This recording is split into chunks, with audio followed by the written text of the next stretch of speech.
لا یمسہ الا المطہرون، یعنی اس کتاب کو صرف وہی ہاتھ لگاتے ہیں جو پاک ہیں، ہر قسم کی آلائشوں گندگیوں سے پاک ہیں۔ کیا مطلب؟ فرشتوں کے ہاتھ مراد ہے کہ اس کو فرشتوں کے ہاتھ سے آئی ہے جو مطہر ہے، ان کے دلوں میں کوئی ایسی چیز نہیں ہے ناپاکی والی جس سے ان کو اللہ کے کلام کو بدلنے کا کوئی جذبہ پیدا ہو، اللہ کو کلام کو بدلنے کی کوئی ضرورت۔ انسان کے اندر، جنوں میں تو، شیطان میں تو 100 مسئلے، فرشتوں میں ایسا کوئی مسئلہ نہیں ہے۔ تو اس قرآن کو، اس کا مطلب یہ ہے کہ اس قرآن کو صرف پاک لوگ چھوتے ہیں، اسی لیے ہم لوگ بھی وضو کر کے قرآن پاک کو چھوتے ہیں، ناپاک آدمی نہیں چھوتا، کیونکہ کہا کہ لا یمسہ الا المطہرون۔ 2 باتیں سے یاد رکھیے گا، اس کا ترجمہ یہ ہے لا یمسہ الا المطہرون، کہ نہیں چھوتے اس کو مگر وہ لوگ جو پاک ہیں۔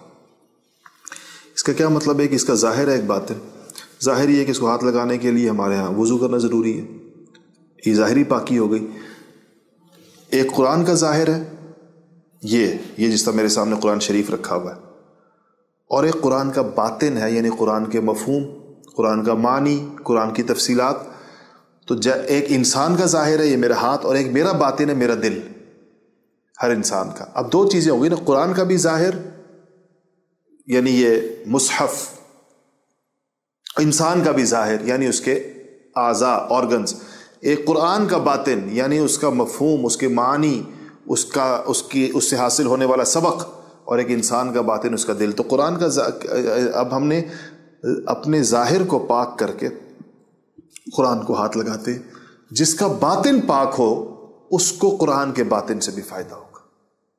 باطن پاک ہوتا ہے تقوی سے، متقی کو قرآن سمجھ میں آتا ہے، متقی کے دل پر قرآن جیسے نزول کرتا ہے، اترتا چلا جاتا ہے اس کے دل کے اوپر۔